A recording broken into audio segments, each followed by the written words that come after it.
Hey everyone, welcome to another episode of Go Teen Writers Live. We have, again, 3 questions that we're going to work on answering today. If you're wondering how you can submit a question for Go Teen Writers Live, we have opportunities for that through blog posts. Most of those come through our Friday writing exercises with Shannon. Occasionally, there are other times where Jill or I might include that in the end of our post that you can leave a comment on the blog or ask a question or something. But just stay tuned to the blog for ways that you can ask a question. I'm going to turn it over to Jill for our questions. Hello. Today we have 3 questions. Our first question comes from Samantha. And she has a conundrum. She has a story that has kind of 2 plots fighting for dominance here. She said that she can't tell which is her main plot and which is her subplot. She has a mystery story problem and a relationship story problem, and she's just not sure which one. They're both important, and she can't decide which one's the main plot. So, Shannon, would you like to give this an answer? Sure. I think when I read your question the first time, my thought was, who cares? Doesn't matter. Does it matter which one's your main plot? Both of these are going to need a resolution, would be my initial thought. You're going to need to resolve your relationship storyline, and you're going to need to resolve your mystery storyline. Based on the information that you've given us, I tend to think that your story is a romantic mystery. But I mean, I could be wrong. So what you kind of need to do is decide what's my main story problem. And we've posted a lot about that on the Go Teen Writers website. You can just search in the search bar up top for story problem, and you'll find tons of posts. You'll also be able to locate some information in the Go Teen Writers book that Jill and Steph wrote. But if you can figure out what your story problem is, you'll know what genre your story is going to fall into more completely and what your main plot is. But I wouldn't panic about it. I think you need to just keep writing, resolve both of those stories. And I think in the end, you'll probably have an awareness of what's, this falls more completely into this genre or more completely into that genre. And then you're able to kind of, through edits, streamline that and focus more on one plot than another. Jill, Steph, someone else? Steph, how about you? When I heard the question, I had a similar thought to Shan. This sounds like it could be romantic suspense or romantic mystery. And we do have a romantic suspense genre, even though I don't know that it gets a shelf in Barnes and Noble, but there are entire publishing lines that are devoted to romantic suspense stories. And it's a blended genre. So it's 100% suspense and 100% romance.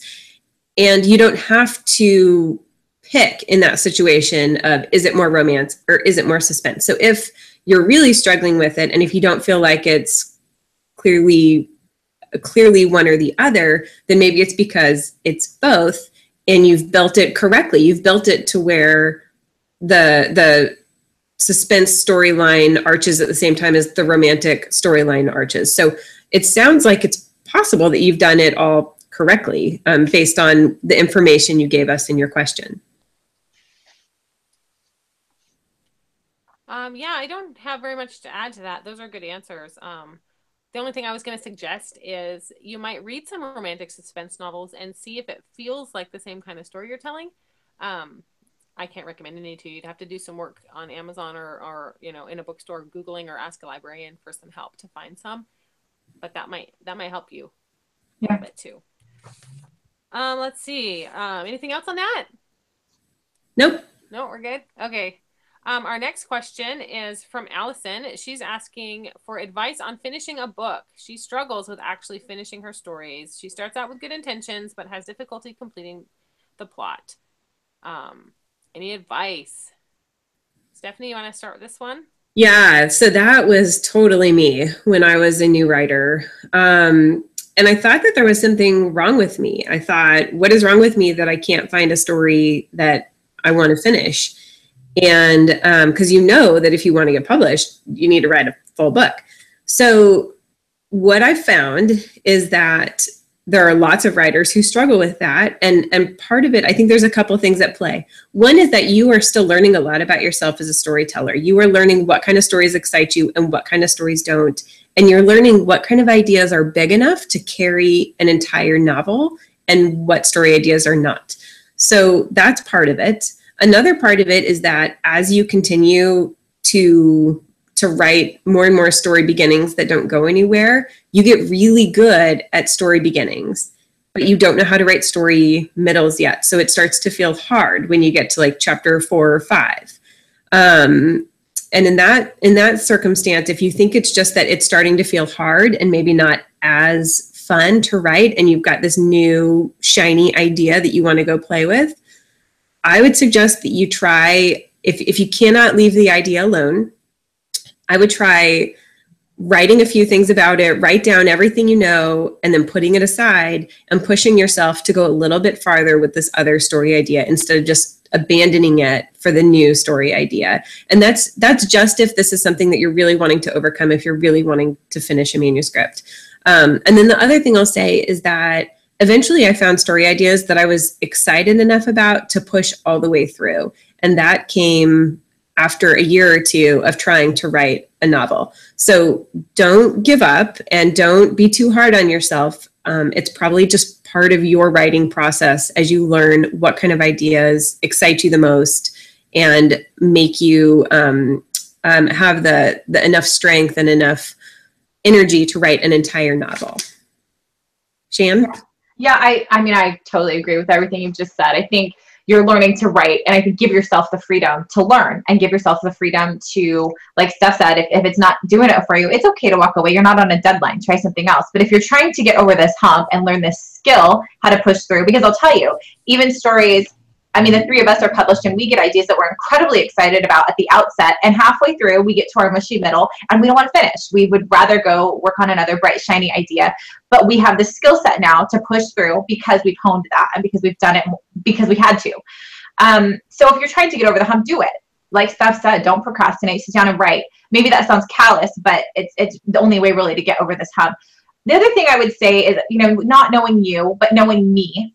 And knowing that when I get to an end, and I just actually finished an edit that went over to my agent that required a new ending.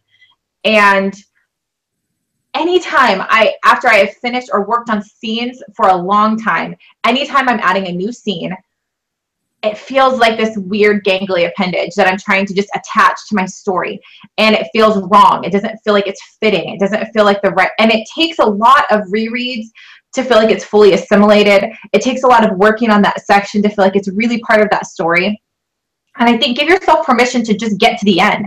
Just write and get to the end and trust that you'll go back if this story is important to you and you'll edit it into something more polished.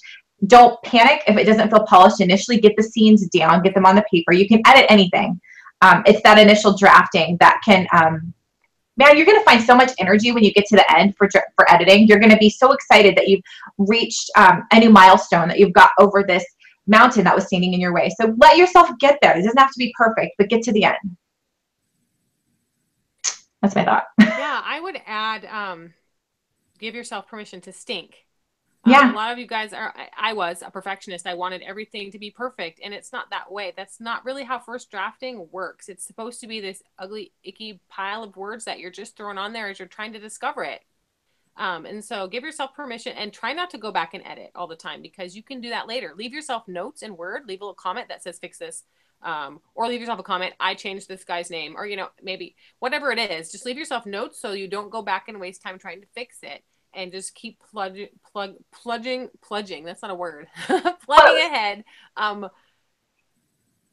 I also say get some accountability partners to hold you. Set a goal. Say, I'd like to try to write so many words a day. I know I want my book to be X amount of words long. Do the math. Figure out how many words you want to try to write a day, and don't write 7 days a week. Give yourself a break, but then let people know this is my goal, and please check on me and see how I'm doing, and maybe even find some other people trying to write, and they can word war with you or cheer you on.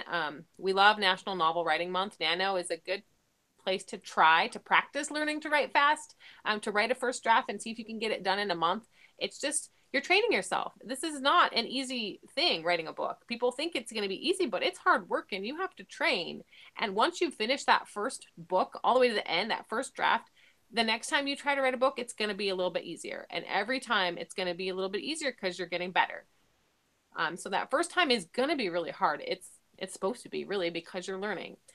So yeah, try to set yourself up for success and be really stubborn about it. Stick to it. You can do it. We know you can. Anything else?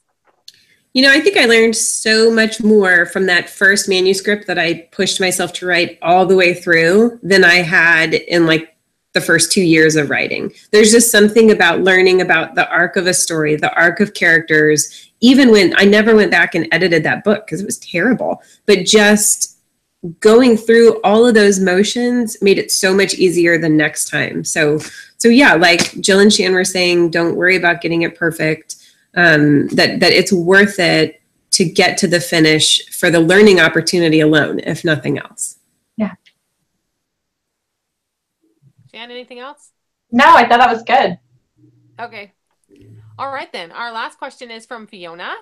And she's got an idea, and she really likes this idea. She wants to work with a plot, but she's thinking it's not strong enough by itself. And she has a second idea that she kind of wants to include to make it stronger, but now she feels like she's basically just got 2 weak plot ideas that she's cramming together. And so she wants advice on how she could maybe blend these together better, or some way she can make her story strong enough to stand on its own. Oh, me? Who wants to go first? I will go first. Okay. I think that, we kind of I talked about this briefly on the last question, but we all reach our mushy middle. We all reach a place in our stories where we're not sure what to do next. It feels like all we're doing is spinning our wheels so we get to write that exciting climactic scene and then kind of, and finish it up. My advice is simple. You need to up the stakes. You need to make this more important. If your character is dealing with a loss, you need to make the loss deeper, more meaningful now. If your character is trying to avoid something, you need to put it right in front of them, make them confront it. Whatever it is, you need to up the stakes. You need to up the action. You need to force conflict into your story. And if you've done a good job up front, which when you're drafting, sometimes we don't always do, but somehow we need to start introducing some more problems into your story. Not necessarily a quantity of problems, but a more important problem, something that's going to be of value to that main character. I talk about this a lot when I talk about plotting, because the simplest way to explain what a plot is that you get a character up a tree, and I didn't come up with this. It was in James Scott Bell's book. I'm not sure if it was him or someone else, but you get a character up a tree and you throw rocks at him, and then you get a character down. And that's basically the plot of a story. You give them a problem, you cause a lot of problems for them in solving that main problem, and then we somehow have a resolution. And I think it's in that area of throwing stones at your character and making this more difficult that you need to focus, make the solving of the problem hard. It should not be easy. There's also a bunch of advice on our website on goteamwriters.com about try-fail cycles, which I like to talk about because I think it's just a fantastic tool to move you forward in your story. So go look that stuff up. But yeah, up the stakes, make this difficult, make it hard on them, and your plot will be better for it. Steph? Yeah, so I dealt with this with The Revised Life of Ellie Sweet. The first time I wrote that book, it came out at 44,000 words long, which is like half the size that a standalone novel needs to be. So I knew that I needed something else, even though I write shorter first drafts. They're not supposed to be that short. And I knew this is half a story. I'm missing part of the story. And it wasn't until later that I had the idea that Ellie was a writer. I didn't know that the first time, which is funny because now that's the entire premise of that book, is that she's a writer and she's written this revenge piece on her friends. And then when it gets published, her friends are not so happy. So what I did is I still had all of these scenes from the first time that I had written it, and that were good scenes and that were still necessary to the story. So I got note cards, I got index cards in purple and green, and I wrote all of the original scenes on purple, and I put them up on a board. And then I wrote all of my ideas for new scenes for this new plot of Ellie trying to get published in green. And I started sticking them on the board where I thought they should go in the current plot. And then I went back through my manuscript and I wrote those big scenes that I knew needed to happen. And this left me with a real Frankenstein of a manuscript. I mean, it was so patchy and nothing flowed, and it was a real mess. But from there, once I had all that, I could go back to the beginning and I edited the plot from beginning to end. And I was able to weave through all of those things. And it was not perfect even after the first time, because you're still taking two plots and mashing them together. So there were still things that when I had my first beta readers read, that they would come back and be like, well, if she's a writer, wouldn't she be thinking this in this scene instead? I'm like, oh yeah, she would be. You're right. So having others' feedback on it is great. The thing that I wish I knew when I did this is I wish I'd had, KM Weiland has an amazing series of posts on story structure that I have started using when I can tell that something in my story is not right. If you go to helpingwritersbecomeauthors.com, on the left-hand side, down the sidebar, there's something, I think it just says structuring your novel or something. It's like the second thing down, and click on that. And she's got a huge series of posts, and it will help you to see, here's how the storylines, how it needs to arc throughout the book. And hopefully that'll help you. I think it would have helped me when I was trying to do this for the revised life of Ellie Sweet. Jill? That's great. Good information. I don't have much to add. One thing that I want to say is I think it's important to choose something that's going to be your main story question, at least, so that you can put it in the beginning, let it be said, known to the reader, and then you know what your character's big overarching plan is, and you know when the story ends. You can have lots of subplots and you can have lots of other stuff going on in this character's life, but it's always a good idea to try to have that one thing that we know we're rooting for, and that we know when the story's going to be done. So that's all I had to add to that. So woohoo, back to you, Steph. All right. Well, thanks, guys. Again, thanks so much for your questions. We love getting to hang out with you on the blog. We love if you join the Go Teen Writers community Facebook group. We'd love to hang out with you there, connect with you on social media, all those things. So thanks again, and we will see you next time.